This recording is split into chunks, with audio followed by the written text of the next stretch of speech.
Hello learners, आज हम करेंगे price elasticity of demand. It's part 2। It's meaning, methods of measurement of price elasticity of demand. So I am Rajni Goyal, assistant professor of economics, government college Chhachhrauli, present this topic. This is part 2 because in part 1 we have done elasticity of demand. हमने उसमें elasticity of demand किया है कि elasticity of demand क्या है। यहाँ हम कर रहे हैं प्राइस इलास्टिसिटी ऑफ डिमांड, और वहाँ हमने किया था इलास्टिसिटी ऑफ डिमांड और उसके मेथड्स, और स्टार्ट किया था प्राइस इलास्टिसिटी ऑफ डिमांड, जिसमें हमने प्राइस इलास्टिसिटी ऑफ डिमांड का मीनिंग और उसकी डिग्रीज हमने वहाँ पर कर ली हैं। और आज हम करेंगे price elasticity of demand, different methods of measurement of price elasticity of demand. And this is most important question for under graduate level, BA, BCom, BBA के लिए ये मोस्ट इंपॉर्टेंट क्वेश्चन है माइक्रो इकोनॉमिक्स का। जब भी आपका exam होगा तो आपसे पूछा जाता है कि उसके डिफरेंट मेथड्स ऑफ मेजरमेंट क्या है प्राइस इलास्टिसिटी ऑफ डिमांड के। तो सबसे पहले हम देखते हैं प्राइस इलास्टिसिटी ऑफ डिमांड क्या है। मांग की कीमत लोच क्या है?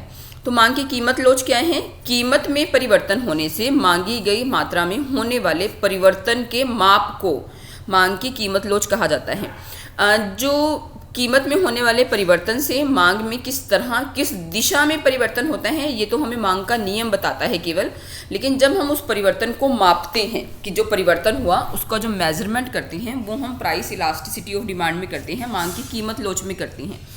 सो it is the measure of the responsiveness of quantity demanded of a good to change in its price. कीमत में परिवर्तन होने से क्वांटिटी डिमांडेड में होने वाले परिवर्तन को मापना, that is price elasticity of demand. Other things being equal, other things being equal का मतलब है कि income of the consumer same रहेगी, price of other related goods same रहेगी, और जो अदर फैक्टर्स हैं डिमांड को अफेक्ट करते हैं that will remain same. So price elasticity of demand, it is the ratio of percentage change in demand to percentage change in price. तो ये ratio है किसकी? Percentage change in demand, demand में होने वाले परिवर्तन तथा कीमत में होने वाले परिवर्तन का की रेशो है। रेशो का मतलब है कि हम ये देखते हैं कि कीमत में होने वाले परिवर्तन से मांगी गई मात्रा में कितना परिवर्तन होता है। तो मार्शल की डेफिनेशन भी यही है। इलास्टिसिटी ऑफ डिमांड में be defined as the percentage change in quantity demanded divide by percentage change in price. इसके प्राइस में परिवर्तन कितना होता है। तो इलास्टिसिटी ऑफ डिमांड का फॉर्मूला क्या है? Percentage change in quantity demanded divide by percentage change in its price. So next हम इसमें करते हैं different methods of measurement of price elasticity of demand. तो हमारे पास 5 मेथड्स हैं measurement of price elasticity of demand के। सबसे पहला है टोटल एक्सपेंडिचर मेथड, कुल व्यय विधि, परसेंटेज और proportionate method, point method, arc method and revenue method. तो सबसे पहले हम टोटल एक्सपेंडिचर मेथड करते हैं। टोटल एक्सपेंडिचर को हम टोटल आउटले मेथड भी कहते हैं, कुल व्यय विधि। तो कुल व्यय विधि क्या है? सबसे पहले हमें ये बताना चाहिए डॉक्टर मार्शल ने इसको इवोल्व किया था। अकॉर्डिंग टू दिस मेथड, इस विधि में कीमत में परिवर्तन होने से कुल व्यय में परिवर्तन कितना और किस दिशा में होता है उससे मांग की लोच का पता लगाया जाता है कि कुल व्यय में परिवर्तन किस दिशा में होता है। According to this method, in order to measure the elasticity of demand, it is essential to know how much and in which direction the total expenditure, quantity नहीं है, total expenditure में कितना change है, has changed as a result in the price of the commodity। तो total expenditure क्या है कि price into quantity। I repeat again कि कीमत में होने वाले परिवर्तन से कुल व्यय में परिवर्तन कितना और किस दिशा में होता है उसको वो करने के लिए उसके माप को हम टोटल एक्सपेंडिचर मेथड कहते हैं। और टोटल एक्सपेंडिचर क्या है? Price into quantity. तो इसमें हमारे पास 3 कैटेगरीज में हम इसको डिवाइड करते हैं। यूनिटरी इलास्टिक डिमांड क्या है कि जब कुल व्यय में कोई परिवर्तन नहीं होता कीमत में परिवर्तन होने से, कीमत में कीमत चाहे इंक्रीज हो चाहे डिक्रीज हो, but total expenditure remain constant, then it is unitary elastic demand. Greater than unitary elastic demand कब होगी? कि जब कीमत में परिवर्तन होने से कुल व्यय कम हो जाता है और कीमत बढ़ने से कुल व्यय कम हो जाता है और कीमत कम होने से कुल व्यय बढ़ जाता है। It means when change in price and total expenditure in opposite direction, जब अपोजिट डायरेक्शन में होगा then elasticity of demand is greater elastic demand. Less than unitary elastic demand कब होगा? कि जब कीमत और कुल व्यय में परिवर्तन एक ही दिशा में होगा, अर्थात कीमत के बढ़ने से कुल व्यय बढ़ता है और कीमत के कम होने से कुल व्यय कम होता है। तो मांग की लोच इकाई से कम होगी, सेम डायरेक्शन में चेंज होते हैं। तो इसे हम एक टेबल और डायग्राम की हेल्प से भी समझ सकते हैं। तो पहले देखो हम टेबल करते हैं। टेबल में सबसे पहले फर्स्ट कॉलम में हमने लिया है price of the commodity, next है क्वांटिटी, टोटल एक्सपेंडिचर, प्राइस और क्वांटिटी को मल्टीप्लाई करने से टोटल एक्सपेंडिचर आएगा। Then changes in total expenditure, elasticity of demand देखते हैं कि क्या रहेगी। तो प्राइस क्या है 1 2 3 4 और क्वांटिटी हमने ली है 10 9 8 7। तो जब हम टोटल एक्सपेंडिचर कैलकुलेट करते हैं तो 1 को 10 से मल्टीप्लाई करेंगे 10, 2 को 9 से कॉरस्पॉन्डिंगली मल्टीप्लाई करेंगे, 3 को 8 से, 4 को 7 से। तो ये हमारा टोटल एक्सपेंडिचर आ जाएगा आपस में इन दोनों को मल्टीप्लाई करने से। नाउ अब देखो प्राइस के बढ़ने से, प्राइस जब 1 से 2 होता है, 2 से 3, 3 से 4 और टोटल एक्सपेंडिचर भी बढ़ रहा है 10 to 18 to 24 28। तो it means total expenditure rises with rise in price. जब दोनों में सेम डायरेक्शन में चेंज होता है, ये हमने कहते ना कि जब दोनों में सेम डायरेक्शन में चेंज होता है, then elasticity of demand is less than 1। तो जो less than unitary elastic demand है। नाउ प्राइस इंक्रीजेज 5 to 6, प्राइस बढ़ रहा है but no change in total expenditure. Total expenditure 30 से 30 ही है। तो प्राइस के चेंज होने से जब टोटल एक्सपेंडिचर में कोई परिवर्तन नहीं होता, then elasticity of demand is equal to 1। तो हमारे पास इलास्टिसिटी ऑफ डिमांड 1 के बराबर है।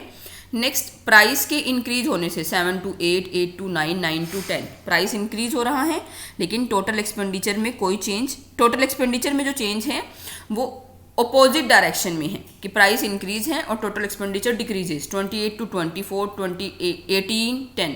तो जब अपोजिट डायरेक्शन में चेंज होता है then elasticity of demand is greater than 1, तो मोर इलास्टिक डिमांड। तो ये हमने टेबल करना है, वेरी इजी टेबल। प्राइस में हम जो नंबर्स लिखेंगे 1 से लेकर 10 तक लिखे हैं और क्वांटिटी में मैंने 10 से रिवर्स काउंटिंग इट मीन्स 1 लिखा है। और टोटल एक्सपेंडिचर हमें प्राइस को क्वांटिटी से मल्टीप्लाई करने से आता है और उसके बाद हमने ये तीनों रिलेशनशिप देखे हैं कि किस तरह से हैं। नेक्स्ट इसे हम डायग्राम से देख सकते हैं। Now diagram, O Y axis पर हम प्राइस लेंगे और ये चीज़ ध्यान रखने वाली है कि ओ एक्स एक्सिस पर टोटल एक्सपेंडिचर लेंगे। जनरली स्टूडेंट यहाँ पर एक गलती करते हैं कि हमें आदत पड़ी होती है कि प्राइस और क्वांटिटी लिखने की। तो आपने ये ध्यान रखना है कि यहाँ पर इस केस में टोटल एक्सपेंडिचर ओ एक्स एक्सिस पर हम टोटल एक्सपेंडिचर लिखेंगे। नाउ अब देखो हमारे पास कर्व है कि ये आपका जो पोर्शन है यहाँ से लेकर यहाँ तक ये इन्वर्स है, नेगेटिव स्लोपिंग है। तो यहाँ पर जो इलास्टिसिटी ऑफ डिमांड है वो ग्रेटर देन 1 होगी। ये वाला जो पोर्शन है इसका यहाँ से लेकर यहाँ तक, यहाँ पर जो टोटल एक्सपेंडिचर है वो सेम है, टोटल एक्सपेंडिचर रिमेन सेम। तो यहाँ पर इलास्टिसिटी 1 के बराबर है और ये हमारा पॉजिटिव पोर्शन है तो यहाँ पर इलास्टिसिटी लेस देन 1 है। तो ये हमारा है total expenditure method. Total expenditure method में हमने 3 तरह से दिखाया कि लेस देन 1 होता है, equal to 1 elasticity of demand और elasticity less than 1। This is our total expenditure method. Next method हमारे पास है परसेंटेज और proportionate method. Very easy method. जो टोटल एक्सपेंडिचर हमने मेथड किया था उसमें एक इसकी ड्रॉबैक थी कि हमें यहाँ पर अमाउंट नहीं पता चलता, हमें एक फिगर नहीं पता चलती कि जो इलास्टिसिटी ऑफ डिमांड है वो लेस देन 1 है, ग्रेटर देन 1 है, इक्वल टू 1 तो हो गया, लेकिन ग्रेटर देन 1 है वो कितनी होगी, 1.5 होगी, 2 होगी, 2.5, 3। तो उसके लिए हम यूज़ करते हैं परसेंटेज और प्रोपोर्शनेट मेथड। तो इसमें percentage change in demand is divided bye percentage change in price. तो इलास्टिसिटी ऑफ डिमांड कैलकुलेट करने के लिए percentage change in quantity demanded of commodity x divide by percentage change in price of commodity y। तो ये एक sign है divided by का। तो यहाँ पर जो चेंज है क्वांटिटी डिमांडेड को वो percentage change in price of commodity x से डिवाइड किया जाता है। तो इसका फॉर्मूला क्या है, प्राइस इलास्टिसिटी ऑफ डिमांड हमारे पास क्या है 100 हमने परसेंटेज के लिए लिखा है। तो percentage change in quantity demanded of x, Q1 minus Q1 का मतलब नई क्वांटिटी माइनस पुरानी क्वांटिटी, अपॉन Q का मतलब इनिशियल या पुरानी quantity, divided by percentage change in price of commodity x को कैसे लिखते हैं 100 परसेंटेज के लिए P1 minus P upon P। तो Q1 माइनस Q को हम डेल्टा Q लिख सकते हैं, डेल्टा Q अपॉन Q। और P1 माइनस P को हम लिखते हैं डेल्टा P अपॉन P। तो ये आपके पास आ गया P अपॉन Q इंटू, जब इसको हम सॉल्व करेंगे ना, P upon Q into delta Q upon delta P। तो ये आपके पास है परसेंटेज और प्रोपोर्शनेट मेथड। और एक चीज़ इसमें ध्यान रखने वाली बात है कि यहाँ पर हमेशा नेगेटिव साइन आता है। जो इसका नेगेटिव साइन है वो शो करता है उन दोनों के प्राइस और डिमांड के नेगेटिव रिलेशनशिप को। जैसे हमने कहा कि प्राइस इंक्रीज होने से डिमांड कम होती है और प्राइस कम होने से डिमांड बढ़ जाती है, तो उनके नेगेटिव रिलेशन के कारण हम यहाँ पर नेगेटिव का साइन लगाते हैं। तो दिस इज़ योर परसेंटेज और प्रोपोर्शनेट मेथड। और इसे अगर आपने थोड़ा सा और एलेबरेट करना चाहते हैं तो हम एग्जाम में इसके साथ एक एग्जाम्पल भी लिख सकते हैं। तो this is our percentage method. Next हमारे पास है इसका पॉइंट इलास्टिसिटी ऑफ डिमांड। तो पॉइंट इलास्टिसिटी ऑफ डिमांड क्या है? बिंदु विधि, मांग की लोच को मापने की बिंदु विधि। तो पॉइंट इलास्टिसिटी ऑफ डिमांड कब यूज किया जाता है? जब हम एक पर्टिकुलर पॉइंट पर डिमांड कर्व के एक पर्टिकुलर पॉइंट पर इलास्टिसिटी ऑफ डिमांड कैलकुलेट करना चाहते हैं, then we use point elasticity of demand. When it depends on slope of the curve and the point at which the measurement is made. तो ये उसके ऊपर डिपेंड करता है कि हम स्लोप ऑफ द कर्व क्या है और उसे हमने किस तरह से मेज़र करना है। और अगर demand curve linear demand curve है तो इलास्टिसिटी ऑफ डिमांड हमारे पास क्या है? इसका फॉर्मूला क्या है? Lower segment of the demand curve divide by upper segment of the demand curve. तो मांग की कीमत लोच निकालने के लिए हम इस फॉर्मूले को यूज़ करते हैं। ये फॉर्मूला यूज़ किया जाएगा। तो पॉइंट बिंदु विधि क्या है मांग की कीमत लोच को मापने की?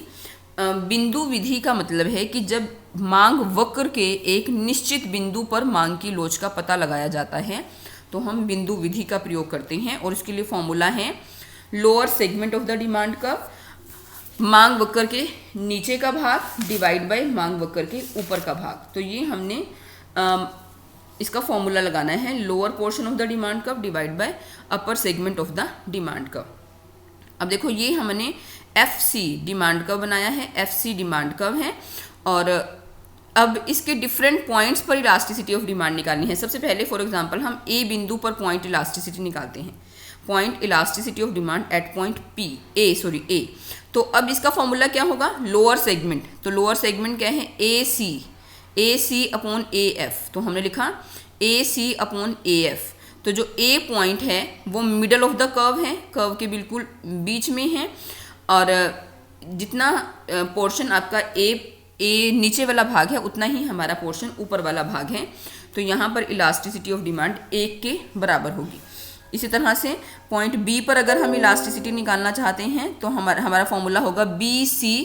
ये BC है लोअर पोर्शन और अपर का पोर्शन है BF। तो BC अपॉन BF।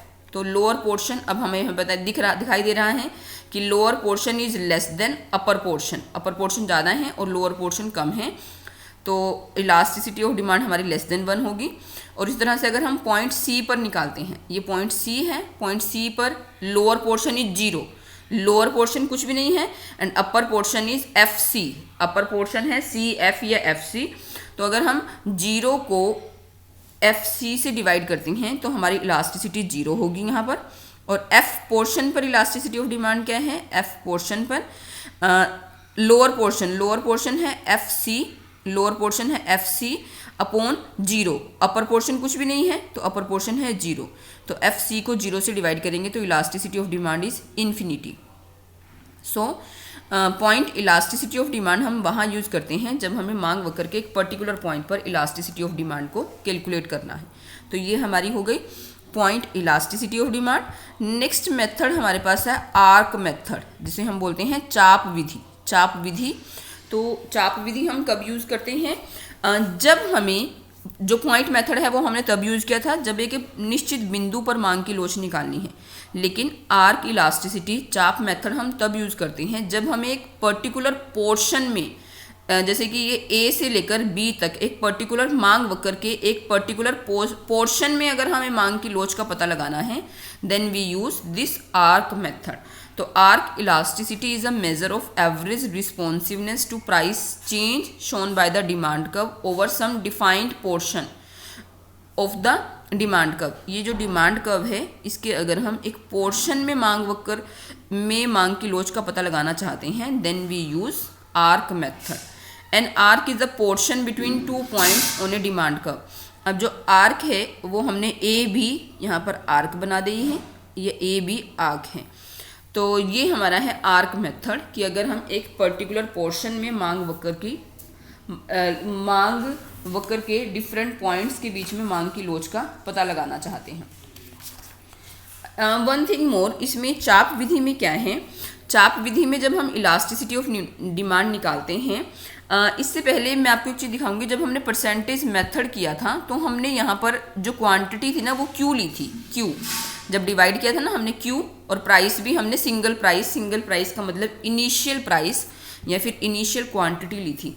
लेकिन आर्क मेथड में हम क्या करते हैं, सम ऑफ द क्वांटिटी, मतलब कि जब डिवाइड करेंगे हम इसको तो sum of the quantity, it means average लेंगे हम दोनों क्वांटिटीज़ का, Q1 प्लस Q उनका एवरेज। और इस तरह से जो प्राइस है वो भी सम ऑफ प्राइस एवरेज प्राइस का मतलब कि new price plus initial price उन दोनों का एवरेज लेंगे हम। तो आर्क मेथड में उसको हम कैलकुलेट करते हुए दोनों तरह के P के स्थान पर, प्राइस के स्थान पर हम एवरेज प्राइस लेंगे और Q के स्थान पर हम एवरेज क्वांटिटी हम लेते हैं। तो ये चाप मेथड के जो कीमत लोच है वो इस तरह से हम कैलकुलेट करते हैं। नेक्स्ट हमारे पास है रिवेन्यू मेथड, जिसको हम बोलते हैं आगम विधि। तो सबसे पहले हम देखते हैं कि आगम क्या होता है। आगम मांग की लोच को मापने की जो ये विधि है वो रॉबिन्सन ने दी थी, मिसेस जॉन रॉबिन्सन ने। उनके अनुसार मांग की लोच जब हम निकालते हैं तो वो ये फॉर्मूला है, price elasticity of demand is equal to average revenue divide by average revenue minus marginal revenue. तो हमें पता होना चाहिए कि एवरेज रिवेन्यू क्या है और मार्जिनल रिवेन्यू क्या है। तो एवरेज रिवेन्यू मार्जिनल रिवेन्यू से पहले टोटल रिवेन्यू, तो कुल आय क्या है, कुल आगम क्या है, sale proceeds that a firm obtains by selling its product is called its revenue. जो भी फर्म को रिवेन्यू मिलते हैं सेल करने से, बिक्री करने से, जो भी उसको आय होती है वो हमारे पास होती है total revenue. Next average revenue क्या है, when total revenue is divided by number of units sold we get average revenue of the firm. Average revenue क्या है, टोटल रिवेन्यू को क्वांटिटी से डिवाइड करते हैं, then it is average revenue. औसत आगम क्या होता है कि कुल आगम को क्वांटिटी से डिवाइड करने से हमारे पास एवरेज रिवेन्यू होता है। नेक्स्ट मार्जिनल रिवेन्यू, सीमांत आगम क्या है, addition made to total revenue by the sale of one more unit of the commodity is called marginal revenue. सीमांत आगम जैसे कि हम बताएं कि एक एक्स्ट्रा इकाई को बेचने से कुल आगम में जो अंतर आता है वो हमारा सीमांत आगम है। Delta T R upon delta Q. अब ए आर वक्र पर या इलास्टिसिटी ऑफ डिमांड जो निकालने के लिए हमारे पास डिफरेंट जो मेथड है प्राइस इलास्टिसिटी ऑफ डिमांड का वो इस तरह से है, average revenue divide by A R minus M R. तो ये हमारे पास नेक्स्ट ये हमारे पास डायग्राम बनता है। तो ये आपके पास क्या है, ये एवरेज रिवेन्यू वक्र है और ये है मार्जिनल रिवेन्यू वक्र। तो इसके डिफरेंट पॉइंट्स पर अगर हम इलास्टिसिटी निकालते हैं तो कहते हैं कि if M R is equal to zero, यदि एम आर जीरो है, यहाँ पर एम आर जीरो है, यहाँ पर अगर एम आर जीरो है तो यहाँ पर मांग की लोच इकाई के बराबर होगी। और अगर एम आर नेगेटिव है, ये एम आर का नेगेटिव पोर्शन है जो एक्स एक्सिस से नीचे जाएगा, अगर एम आर नेगेटिव है तो जो ए आर है वो इलास्टिसिटी ऑफ डिमांड वो लेस देन 1 होगी। और जहाँ पर एम आर का पॉजिटिव पोर्शन है वहाँ पर इलास्टिसिटी हमारी ग्रेटर देन 1 होगी। तो ये हमारे पास इसका है रिवेन्यू मेथड। तो रिवेन्यू मेथड में हमने देखा कि इलास्टिसिटी ऑफ डिमांड निकालने के लिए ये मेथड आपके पास A R upon A R minus M R. तो when M R is equal to 0 then elasticity of demand is equal to 1, and when MR is negative then elasticity is less than 1, and when MR is positive then elasticity is greater than 1. तो this is our revenue method. तो हमने इसमें 5 methods of elasticity of demand किया, price elasticity of demand। एक बार हम देख लेते हैं कि हमने क्या किया। पहले मैंने सबसे पहले आपको बताया टोटल एक्सपेंडिचर मेथड, ये टोटल एक्सपेंडिचर मेथड हमने किया। नेक्स्ट हमने किया परसेंटेज और प्रोपोर्शनेट मेथड। नेक्स्ट हमने किया पॉइंट मेथड, बिंदु विधि। नेक्स्ट हमारे पास है आर्क मेथड। नेक्स्ट हमने किया revenue method. And this is most important question for UG level, और आप इसी तरह से आप इसे पेपर में अटेम्प्ट कर सकते हैं कि हमारे जो 5 मेथड्स हैं वो किस किस तरह से, और इतना 15 या 16 नंबर के लिए इतना क्वेश्चन सफिशेंट है।